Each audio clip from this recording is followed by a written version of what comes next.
صلو علی الحبیب صلی اللہ تعالی علی محمد صلی اللہ علیہ وآلہ وسلم۔ 21واں پارہ آیت نمبر 19 کا ترجمہ تفسیر کل ہم نے سنا تھا، اس میں سے کچھ چیزیں بقایا تھیں، کچھ وہ سنیں گے، اور آیت نمبر 20 اور 21 کا ترجمہ اور تفسیر مزید سنیں۔ اعوذ باللہ من الشیطان الرجیم، بسم اللہ الرحمن الرحیم۔ أَلَمْ تَرَوْا أَنَّ اللَّهَ سَخَّرَ لَكُم مَّا فِي السَّمَاوَاتِ وَمَا فِي الْأَرْضِ وَأَسْبَغَ عَلَيْكُمْ نِعَمَهُ ظَاهِرَةً وَبَاطِنَةً وَمِنَ النَّاسِ مَن يُجَادِلُ فِي اللَّهِ بِغَيْرِ عِلْمٍ وَلَا هُدًى وَلَا كِتَابٍ مُنِيرٍ وَإِذَا قِيلَ لَهُمُ اتَّبِعُوا مَا أَنزَلَ اللَّهُ قَالُوا بَلْ نَتَّبِعُ مَا وَجَدْنَا عَلَيْهِ آبَاءَنَا أَوَلَوْ كَانَ الشَّيْطَانُ يَدْعُوهُمْ إِلَى عَذَابِ السَّعِيرِ۔ اللہ کے نام سے شروع جو نہایت مہربان رحمت والا۔ الم ترو، کیا تم نے نہ دیکھا، ان اللہ سخر لکم، کہ اللہ نے کام میں لگا رکھا ہے تمہارے لیے، ما فی السماوات و ما فی الارض، جو آسمانوں میں ہے جو زمین میں ہے،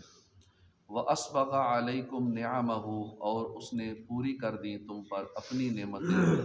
ظاہرۃ و باطنہ، ظاہری اور باطنی، وَمِنَ النَّاسِ،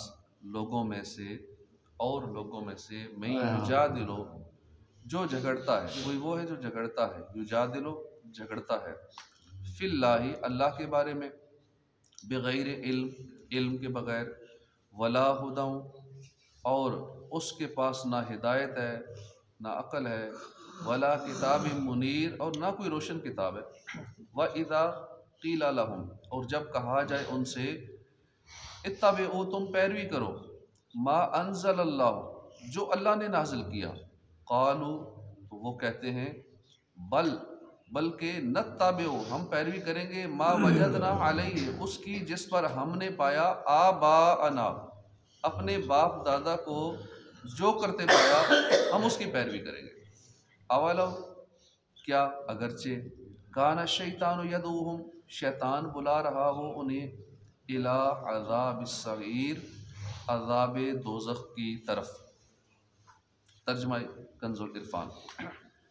آیت نمبر 19 جو ہم نے سنی تھی کہ اپنے چلنے میں درمیانی چال سے چل، اور اپنی آواز کچھ پست رکھ، بے شک سب سے بری آواز گدھے کی آواز ہے۔ اس آیت میں چلنے کے آداب بتائے گئے تھے،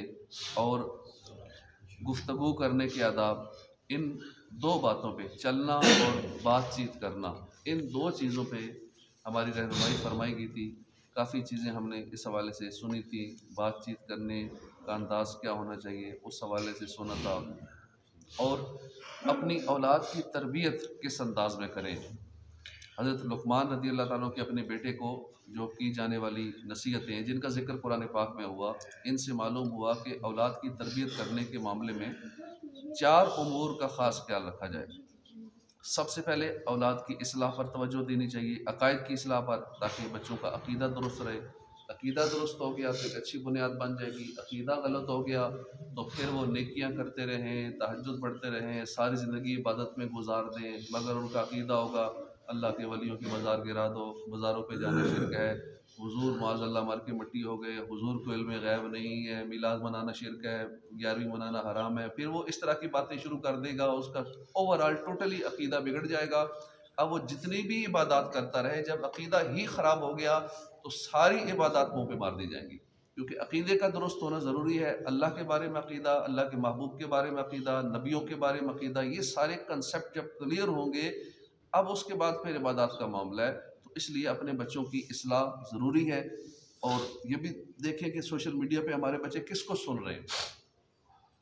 اگر کسی ایسے کو سنیں گے جس کا عقیدہ درست نہیں ہے تو ان کا عقیدہ وہی ہو جائے گا، متاثر ہو جائیں گے اس کے علم کی وجہ سے، اس کی اگلے کی چرب زبانی کی وجہ سے، اگلے کا جو انداز تقریر ہے اس سے متاثر ہو جائیں گے۔ اب یہ نہیں دیکھیں گے جس کی ہم سن رہے ہیں اس کا عقیدہ کہاں جا کے ملتا ہے، عقیدے میں کہاں کا اس کے بگاڑ ہے۔ تو یہ چیز ضروری ہے بچوں کے لیے بھی اور اپنے لیے بھی،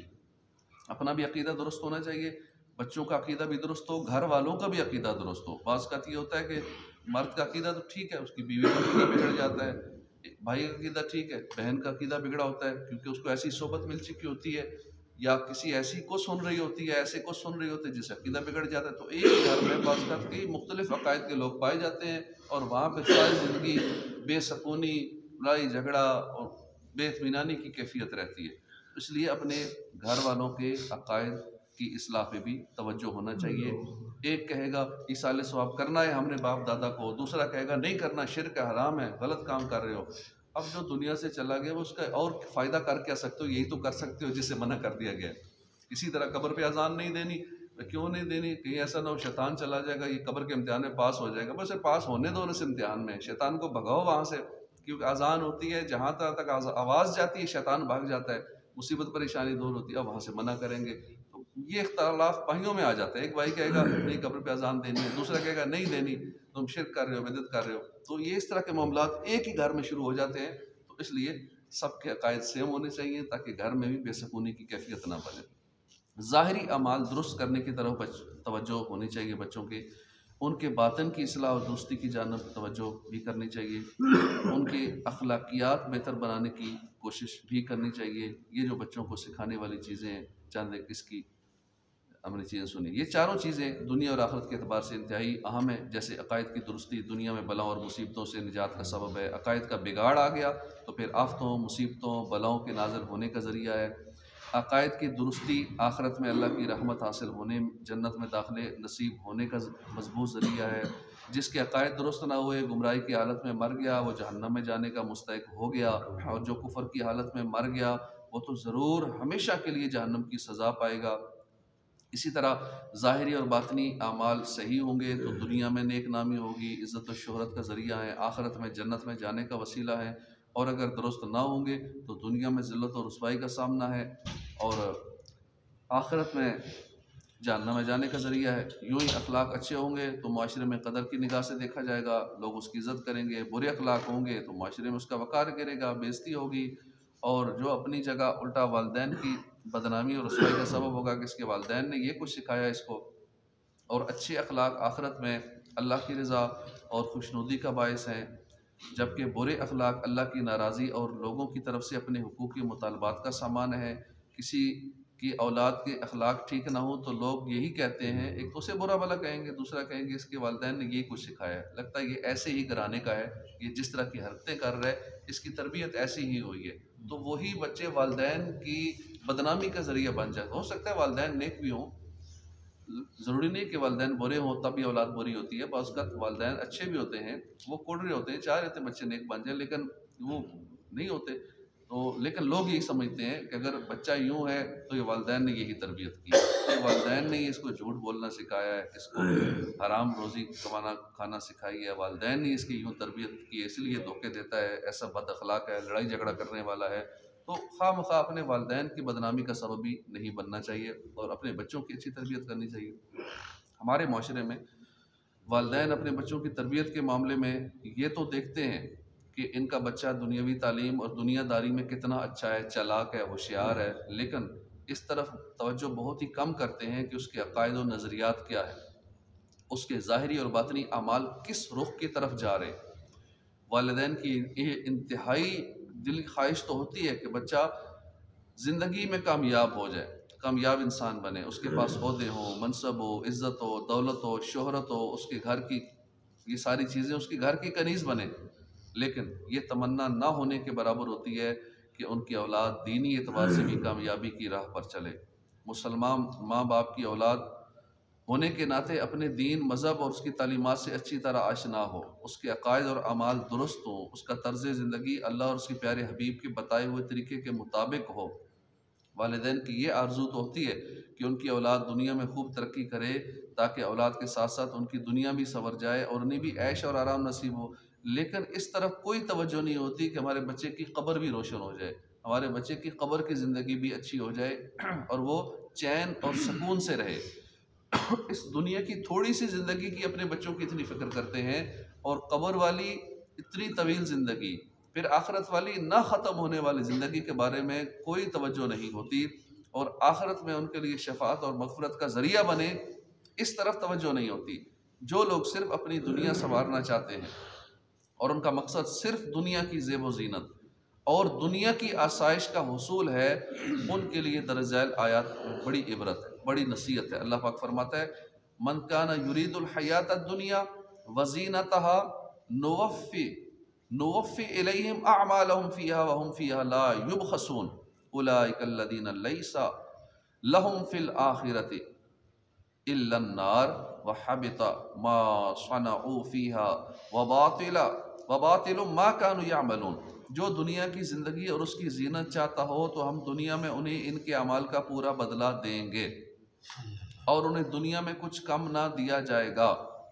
یہ وہ لوگ ہیں جن کے لیے آخرت میں آگ کے سوا کچھ نہیں ہے، اور دنیا میں جو کچھ انہوں نے کیا وہ سب برباد ہو گیا اور ان کے اعمال باطل ہے۔ اور ارشاد فرمایا من کان یرید العاجلۃ عجلنا له فیہا ما نشاء لمن نرید ثم جعلنا له جہنم یصلاها مذموما مدحورا ومن اراد الآخرہ وسعى لها سعيها وهو مؤمن فاولئک کان سعیهم مشکورا۔ جو جلدی والی چاہتا ہے، یعنی یہ والی جلدی والی دنیا چاہتا ہے، تو ہم جسے چاہتے ہیں اس کے لیے دنیا میں جو چاہتے ہیں جلد دے دیتے ہیں، پھر ہم نے اس کے لیے جہنم بنا رکھی ہے جس میں وہ مذموم مردود ہو کر داخل ہوگا، اور جو آخرت چاہتا ہے اور اس کے لیے ایسی کوشش کرتا ہے جیسی کرنی چاہیے، وہ ایمان والا بھی ہو، تو یہی وہ لوگ ہیں جن کی کوشش کی قدر کی جائے گی۔ اب دیکھیں دنیا جو چاہتا ہے اس کو دنیا مل جاتی ہے، جتنی وہ کوشش کرتا ہے اس کے مطابق مل جاتی ہے۔ وہ چاہتا ہے کہ میں ماہانہ جی مجھے 1 کروڑ آنا چاہیے، مل جائے گا اسے، لوگ کما رہے ہیں کروڑ۔ کوئی چاہتا ہے ماہانہ جی میری 10 کروڑ انکم ہو، لوگ کر رہے ہیں، مل رہی ہے۔ ماہانہ روز کی چاہتا ہے نا میری اتنے اربوں ڈالر کی انکم ہو، وہ ہیں دنیا میں لوگ جو اتنا کما رہے ہیں۔ وہ کیسے کما رہے ہیں، طریقے اگر انہوں نے بتائے ہوئے یہ طریقے ہیں، ایسے سے کما رہے ہیں۔ اتنا کمانا ہے تو یہ طریقہ ہے، اچھا اتنا چاہیے اس کا یہ طریقہ ہے، یوں کمانا ہے تو پھر اس کے یہ طریقے ہیں۔ اگر سیلری چاہیے 70 لاکھ تو ٹھیک ہے، پھر پرومپٹ انجینئر بن جاؤ۔ اگر سیلری چاہیے ماہانہ کمانا چاہتے ہو، سیلری سے ہی کمانا چاہتے ہو، تو چلو SEO کر لو، تمہیں ایک کلائنٹ 2,000 ڈالر کا مل جائے گا۔ تم ڈیجیٹل مارکیٹنگ کر لو، 20 لاکھ 30 لاکھ سیلری مل جائے گی۔ چلو اپنا کاروبار کرنا ہے تو یہ کاروبار کر لو، اس میں بڑا سکوپ ہے، تو ٹھیک ہے دنیا مل جاتی ہے۔ آپ ابھی سے پلان کریں کہ میں نے اگلے 10 سال کے اندر میں نے 50 کروڑ کا ٹارگٹ ہے میرا، یہ میں نے اتنا اس ٹارگٹ تک پہنچنا ہے، اتنا کما لینا، ہو جائے گا، کوئی مسئلہ نہیں ہے۔ پلاننگ کریں، اس دور میں تو بہت آسان ہے مال کمانا خاص کر، لیکن ہو جائے گا۔ لیکن چونکہ صرف دنیا چاہ رہے ہیں، دنیا کی زینت چاہ رہے ہیں، اس دنیا کو بہتر بنانا چاہ رہے ہیں، آخرت میں پھر کچھ نہیں ملے گا۔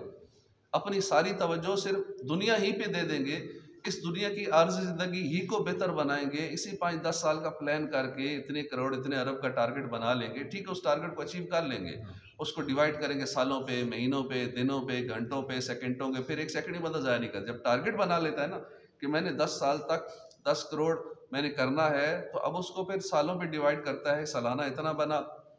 تو ماہانہ اتنا بنا، دن کا اتنا بنا تو پر ڈے اتنا بنا، تو پر منٹ مجھے اتنا کمانا ہوگا، پر سیکنڈ مجھے اتنی ارننگ کرنی ہوگی، یا مجھے پہلے یہ پلان کرنا ہوگا، یوں اپنے برانڈ کو بلڈ کرنا ہوگا، یا کوئی اور چیز اس طرح کا کام ایسا کرنا، وہ اس کے مطابق پلان کر لے گا۔ آج کل سارے طریقے موجود ہیں، کسی بندے سے یہ پوچھنے کی ضرورت نہیں ہے، ہر چیز گوگل پہ، یوٹیوب پہ، چیٹ GPT پہ ایسی ایسی چیزیں آ چکی ہیں، اس سے پوچھو وہ آپ کو سارا پلان بنا کے دے دے گا۔ بنانے کی بھی ضرورت نہیں ہے، پلان بنے بنائے پلان موجود ہیں، مل جائیں گے، سارے فارمولے بنے بنائے پڑے ہیں، مل جائیں گے، کاپی پیسٹ کرنا ہے، نیا کچھ نہ بھی کریٹ کریں تو ضرورت نہیں ہے نئی چیز بنانے کی۔ ہر چیز جو آپ سوچیں گے وہ دنیا میں موجود ہے، کچھ بھی سوچیں کاپی کریں پیسٹ کریں ارب پتی ہو جائیں۔ چلو کاپی پیسٹ کرنا ہے، اب یہی کریم والا مدثر شیخ اس نے کاپی کیا اوبر کو، امریکہ میں چلتی تھی اوبر، وہاں سے کاپی کیا اور ادھر وہی چیز سیم پیسٹ کر دی، وہی چیز وہی ایپ بنا لی اور وہی بنا کے پھر کروڑوں میں بیچ دی، انہیں کو بیچ دی۔ تو یہ کاپی پیسٹ بھی خالی کر لیں، خالی نقل ہی کر لیں ہم کسی کی، نئی چیز بھی کرنے کی حاجت نہیں ہے، نقل کریں اور اس پہ عمل کریں، وہ کر لیں، ٹھیک ہے، دنیا مل جاتی ہے، جو پلان کریں مل جائے گا، جیسا کہ قرآن پاک بھی آیت سنی ہم نے کہ جو یہ جلدی والی دنیا چاہتا ہے نا، یہ جلدی والی ہے، چونکہ ہمارے سامنے ہے، نظر آ رہی ہے، آخرت والی نظر نہیں آ رہی، ہو سکتا ہے کل ہی ہماری اگلی شروع ہو جائے، کیونکہ نظر نہیں آ رہی اس لیے ہم اس کا یقین نہیں ہے پختہ، مانتے سارے ہیں مرنا ہے، کوئی پتہ نہیں ہے، شام زندگی میں آئے نہ، مانتے سارے ہیں، لیکن طرز زندگی لائف سٹائل ایسا ہے کہ جیسا ہم نے جانا نہیں ہے، رہنا ادھر ہی ہے، گھر ایسے بنائیں گے جیسے رہنا ادھر ہی ہے، باقی نظام ایسے ہوگا کہ ہم نے دنیا میں رہنا، جاننا نہیں ہے، انداز زندگی یہ ہے، منہ سے بولتے ہیں دنیا سے چلے جانا ہے، سب نے مر جانا ہے، فوتگی پہ جائیں گے تو ہم اسی طرح کی باتیں کریں گے، دنیا مل جاتی ہے جو چاہتا ہے، لیکن آخرت اسے ہی ملتی ہے جو آخرت کی کوشش کرتا ہے، اور پھر آخرت چاہتا بھی ہے، قرآن پاک کی آیت جس کا ترجمہ سنا کہ جو آخرت چاہتا ہے اور اس کے لیے ایسی کوشش کرتا ہے جیسی کرنی چاہیے، اور وہ ہو ایمان والا،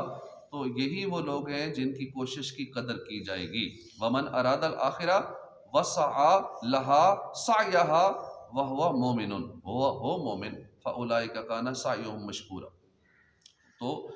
وہ لوگ، یہی وہ لوگ ہیں جن کی کوشش کی قدر کی جائے، تو ہم آخرت کی کوشش کریں، دنیا تو اللہ دے ہی رہا ہے، پہلے بھی گزر ہی دے گی تو آئندہ بھی ملتی رہے گی، اور اگر آخرت طلب کریں گے نا، جنت طلب کریں گے تو دنیا بھی اچھی ہو جائے گی، جنت بھی مل جائے گی، تو اس لیے ہمیں توجہ ساری آخرت میں رکھنی چاہیے، ٹائم ویسے ہی تھوڑا ہے، 30-40 سال کے بعد تو سمجھو ایمرجنسی نافذ ہوگی، ہمارے پاس بالکل ٹائم شارٹ ہو گیا، اب ہم دنیا کے بارے میں پلان شروع کر دیں، جی اب اتنا کمانا ہے تو یہ کرنا ہے، تو یہ بیکار ہے، ٹائم ضائع کرنا ہے، یہ آخرت بنا لیں، یہ آ بھی گیا تو بڑھاپے میں کیا عیاشیاں کریں گے، نہ بندہ ٹیسٹی چیزیں کھا پی سکتا ہے، نہ دیگر عیاشیاں کر سکتا ہے، جوان آدمی پھر انجوائے کر لیتا ہے، اس کے پاس کروڑوں ہوں، لیکن وہ بھی عارضی کرتا ہے چند سال کے لیے، تو آخرت پہ ساری توجہ دینی چاہیے، اپنی قبر کو بہتر بنانے کے لیے، کہ آج موت آئی کہ آئی، اپنا حساب لگا لیں کہ ہمارے آقا صلی اللہ علیہ وسلم 63 سال زندہ رہے، تو اپنا حساب 63 تک ہی رکھیں، اس سے آگے کا نہ سوچیں، ترک لوگ تھے عثمانیہ حکومت میں، انہوں نے اپنے ذہن میں 63 کا ہی فکر بٹھایا ہوتا تھا، اگر 63 سے اوپر ہو جاتے، کوئی پوچھتا کتنی عمر ہے، کہتے ہیں حد کراس کر گئے، حد سے گزر گئے، کتنی عمر ہے، حد سے گزر گئے، 1 سال ہو گئے اوپر، 2 سال اوپر ہو گئے، حد سے گزر گئے، تو حد 63 ہے، اوپر گئے تو حد سے گزر گئے، تو اس لیے اگر 63 سے اوپر چل رہی ہے تو سمجھو کہ سوچیں بھی 63، اگر 40 ہوگی یا 45 ہوگی، تو جب ہے ہی پیچھے 10-15-20 سال،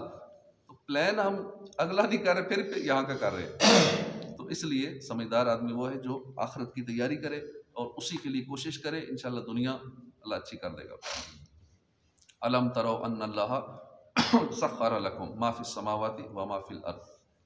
کیا تم نے نہ دیکھا کہ جو کچھ آسمانوں اور زمین میں ہے سب کو اللہ نے تمہارے لیے کام میں لگا رکھا ہے، اور اس نے تم پر اپنی ظاہری اور باطنی نعمتیں پوری کر دی، اور کچھ لوگ اللہ کے بارے میں جھگڑتے ہیں حالانکہ انہیں نہ علم ہے، نہ عقل ہے، نہ کوئی روشن کتاب ہے۔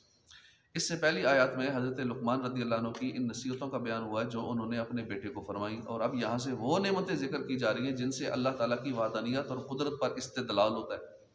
چنانچہ ارشاد فرمایا، کیا لوگوں کیا تم نے نہ دیکھا کہ جو کچھ آسمانوں میں ہے جیسے سورج، چاند، ستارے، اور جو کچھ زمین میں ہے، نہریں، دریا، کانیں، مائنز، پہاڑ، درخت، پھل، چوپائے وغیرہ وغیرہ، ان سب کو اللہ نے اپنی کامل قدرت سے تمہارے لیے کام میں لگا رکھا ہے، جس کے نتیجے میں تم آسمانی چیزوں سے نفع اٹھاتے ہو، زمینی چیزوں سے فائدہ اٹھاتے ہو، یہ آسمان زمین کی ساری چیزیں ہمارے لیے بنائی۔ وَأَسْبَغَ عَلَيْكُمْ نِعْمَهُ ظَاهِرًا وَبَاطِنًا، اور اس نے تم پر اپنی ظاہری اور باطنی نعمتیں پوری کر دی۔ یہاں ظاہری اور باطنی نعمتوں سے کیا مراد ہے، اس کے بارے میں مفسرین کے مختلف اقوال ہیں، جن میں تطبیق یوں ہو سکتی ہے کہ مختلف افراد کو مختلف نعمتیں عطا کی گئی۔ حضرت عبداللہ بن عباس فرماتے ہیں کہ ظاہری نعمت سے مراد اسلام اور قرآن ہے، باطنی نعمت یہ ہے کہ اللہ نے تمہارے گناہوں پر پردے ڈال دیے، تمہاری پوشیدہ باتیں نہ کھولیں، تمہیں سزا دینے میں جلدی نہ فرمائی۔ ظاہری نعمت سے مراد اعضاء کی درستی ہے اور صورت کا حسن ہے، باطنی نعمت سے مراد دل کا اعتقاد۔ ظاہری نعمت سے مراد رزق ہے، باطنی نعمت سے مراد حسن اخلاق ہے۔ ظاہری نعمت سے مراد شرعی احکام کا حلقہ ہونا ہے، باطنی نعمت سے مراد شفاعت ہے۔ ظاہری نعمت سے مراد اسلام کا غلبہ ہے، دشمنوں پر فتح یاب ہونا ہے، باطنی نعمت سے مراد فرشتوں کا امداد کے لیے آنا ہے۔ ظاہری نعمت سے مراد رسول کریم صلی اللہ علیہ وسلم کی پیروی ہے، اور باطنی نعمت سے مراد ان کی محبت ہے۔ یہ تو چند نعمتیں ہیں، ورنہ اللہ کی نعمتیں تو اتنی کثیر ہیں کہ انہیں شمار ہی نہیں کیا جا سکتا۔ جیسا کہ اللہ پاک نے فرمایا وَآتَاكُم مِّن كُلِّ مَا سَأَلْتُمُوهُ وَإِن تَعُدُّوا نِعْمَةَ اللَّهِ لَا تُحْصُوهَا، اور اس نے تمہیں وہ بھی بہت کچھ دے دیا جو تم نے اس سے مانگا،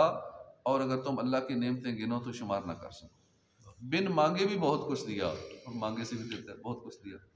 تو کیا یہ نعمتیں اللہ کی وحدانیت کی معرفت حاصل کرنے کے لیے کافی نہیں ہیں؟ انہی نعمتوں میں ہی بندہ انجوائے کرتا رہے باقی زندگی، اللہ سے کچھ نہ مانگے، اللہ کچھ نہ دے، جو دیا ہے میں اسی پہ ہی پورا نہیں ہوتا، اسی کا نہیں شکر ادا کر پا رہا، جو ساری زندگی اتنا کچھ عطا فرمایا ہے، عزت دی، رزق دیا، سارا کچھ دیا، اسی میں ڈوب کر انجوائے کرتے رہیں، انہی نعمتوں میں ہر وقت اپنے آپ کو رکھیں، سوچتے رہیں انہی کے بارے میں، شکر ادا کرتے رہیں، اللہ کی حمد کرتے رہیں، اور لَإِن شَكَرْتُمْ لَأَزِيدَنَّكُمْ، اللہ ویسے ہی ہر چیز بڑھا دے گا، جس کا بھی شکر کیا جائے وہ چیز بڑھ جاتی ہے۔ اور کچھ لوگ ہیں جو اللہ کے بارے میں علم کے بغیر جھگڑتے ہیں۔ شاہ فرمایا کہ کچھ لوگ ایسے ہیں کہ جو اللہ کے بارے میں جھگڑتے ہیں، حالانکہ ان کے پاس نہ علم ہے، نہ عقل ہے، نہ کوئی روشن کتاب ہے، اس لیے وہ جو کچھ کہیں گے جہالت اور نادانی ہوگی۔ اللہ کی شان میں اس طرح کی جرت اور لب کشائی انتہائی بیجا اور گمراہی ہے۔ یہ آیت نضر بن حارث، ابی بن خلف، امیہ بن خلف اور ان جیسے دیگر کفار کے بارے میں نازل ہوئی جو بے علم اور جاہل ہونے کے باوجود نبی کریم صلی اللہ علیہ وسلم سے اللہ کی ذات و صفات کے متعلق جھگڑے کیا کرتے تھے۔ یہاں جو بات نہایت اہم ہے وہ یہ ہے کہ عقائد میں کلام کرنے کو لوگوں نے بہت آسان سمجھ رکھا ہے۔ اگر عوام میں بیٹھ کر دیکھیں تو پتہ چلتا ہے کہ میڈیا کی وجہ سے لوگوں نے جیسے سیاست اور ریاست کے ہر مسئلے پر کلام کرنے کو اپنا حق سمجھ لیا نا، اسی طرح دین، اسلام، قرآن، ایمان، آخرت اور خدا کے بارے میں بھی بحث کر رہے ہوتے ہیں، بے سوچے سمجھے، بس اپنے دماغ میں اپنی کوئی من پسند یا سنی سنائی بات بٹھا کر کلام کرنے کے لیے اس کو بڑا آسان سمجھتے ہیں۔ یہ نہایت خطرناک روش ہے۔ سیاست وغیرہ میں لوگ مختلف نقطہ نظر رکھ سکتے ہیں، ہر بندہ اپنا تجزیہ کرتا ہے، لیکن عقائد اور دین کا معاملہ ایسا نہیں ہے۔ وہاں متعین طور پر وہی عقیدہ رکھنا فرض ہے جو قرآن و حدیث میں آیا ہے، یہاں اپنا نظریہ نہیں چلے گا۔ سیاست میں تو چلتا ہے نا کہ یہ تجزیہ کر رہا ہے اس پارٹی کے بارے میں، یہ تجزیہ اس پارٹی کے بارے میں، پھر کئی تجزیہ نگار ہوتے ہیں، ہر ایک اپنا اپنا نقطہ نظر ہوتا ہے، خیال ہوتا ہے، لیکن یہاں نہیں چلے گا۔ یہاں قرآن و حدیث میں جو آیا ہے بس صرف وہی نظریہ ہے جسے امت مسلمہ نے اپنایا، اس لیے ایمان کی حفاظت اسی میں ہے۔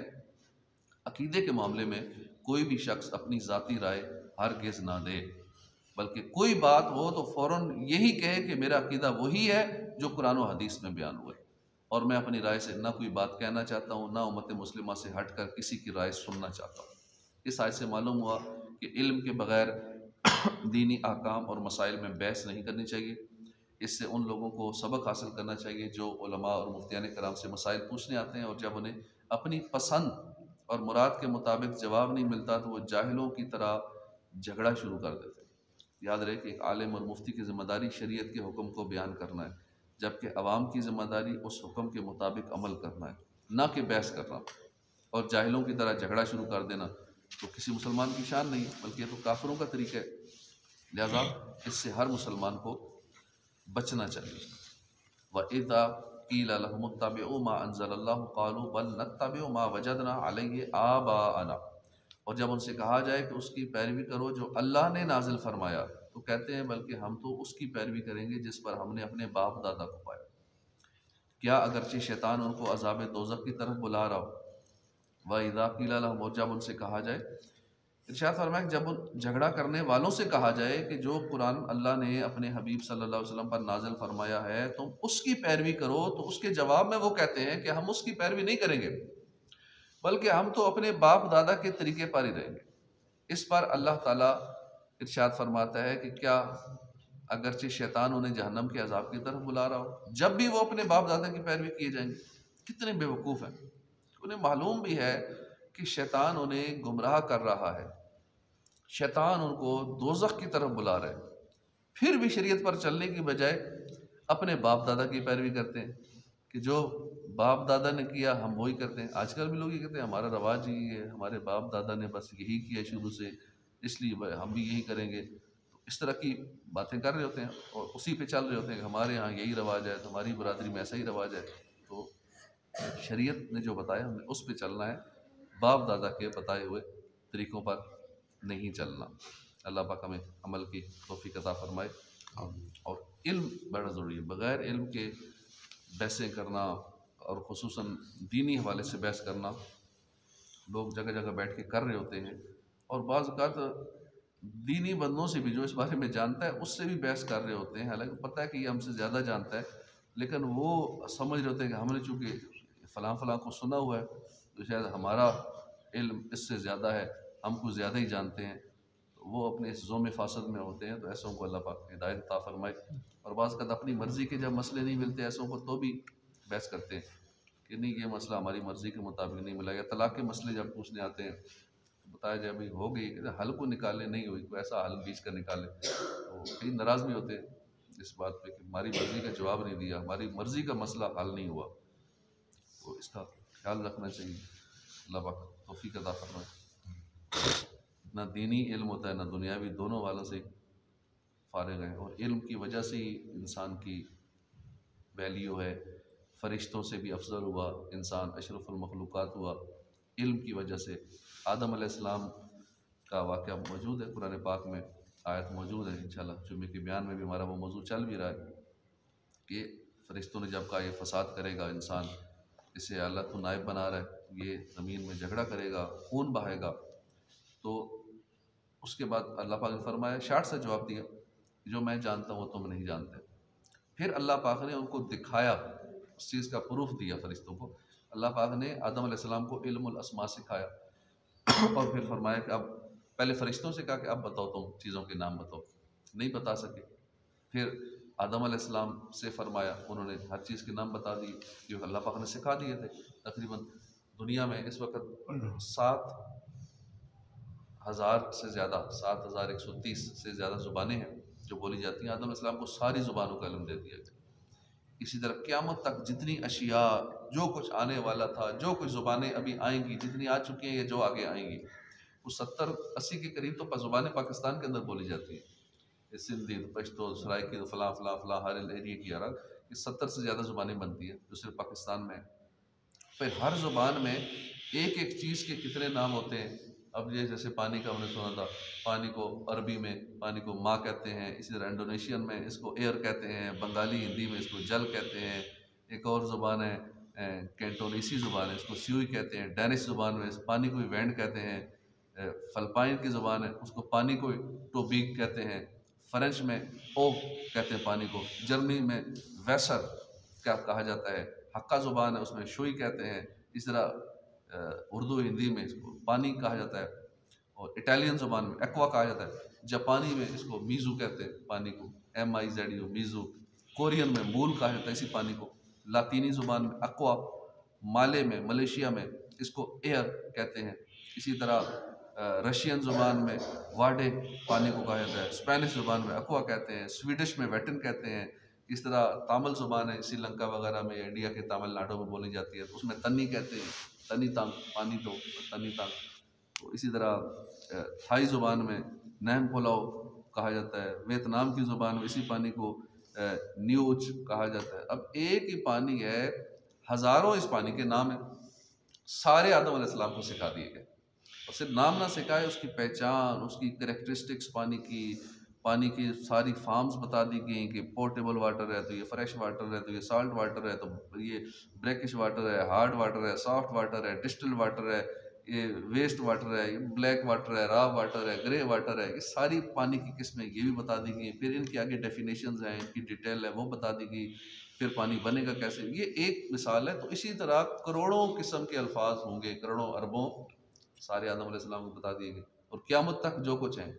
اور پھر جتنے فرشتے ہیں ان کے نام، فرشتوں کی ساری تفصیل۔ اب فرشتوں کی تعداد کتنی ہے، زمین و آسمان بھرے پڑے فرشتوں سے،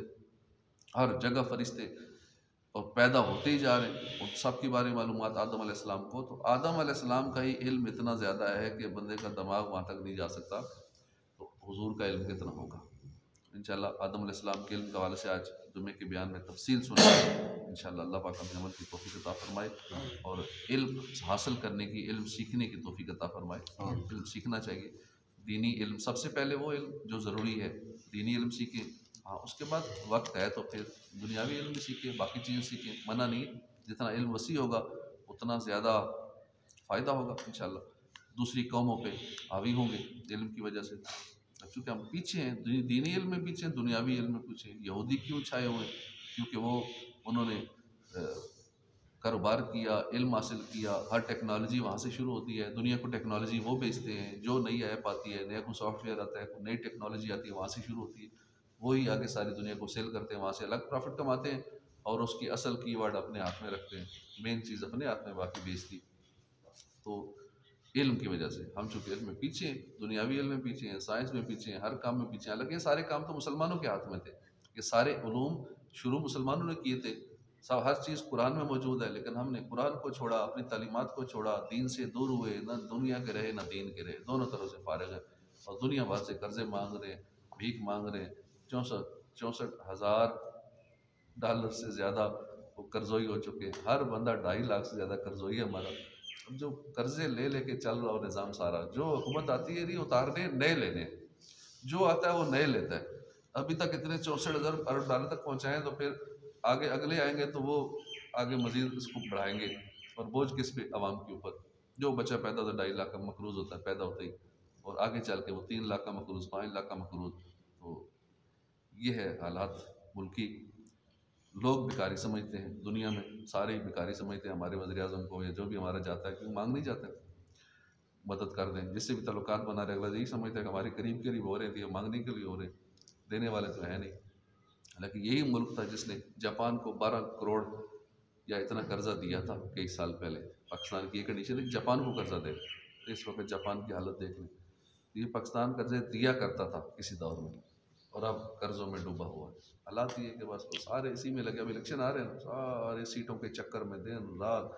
کروڑوں اربوں لگا دیں گے اس کام میں۔ کیوں لگائیں گے؟ کیونکہ اس سے کئی گنا زیادہ واپس کمانا بھی ہے۔ 1 ارب لگایا ہے تو 50 ارب لینا بھی ہے، اسی ملک سے لینا ہے، اسی عوام کا پیسہ لینا ہے، پورے کرنے ہیں سارے جتنے خرچے ہو رہے ہیں، گاڑیوں کے، ڈبل ڈور گاڑیاں 100 گاڑیاں کرائے پہ لے کے چھوڑ دیتے ہیں الیکشن کی تیاریوں کے لیے، کھانے پینے چل رہے ہیں، پیسہ دے رہے ہیں، ایک ووٹ کے لیے کتنا پیسہ دے دیتے ہیں۔ تو یہاں ہمارا نمازی بابا، اس نے کہا میرا 50,000 بل آیا ہو، یہ دے دو، حالانکہ یہ چھوٹا سا الیکشن ہے یہ والا، 50,000 اس کو دیا، ٹھیک ہے یہ لے لو، ووٹ ادھر دے دو۔ ایک ووٹ کے لیے لوگ ہزاروں لاکھوں دیتے ہیں۔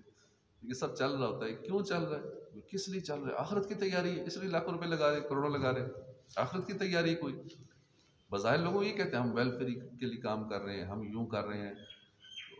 اللہ ہدایت نصیب فرمائے، آمین، بجاہ النبی الامین صلی اللہ تعالیٰ علیہ وآلہ وسلم۔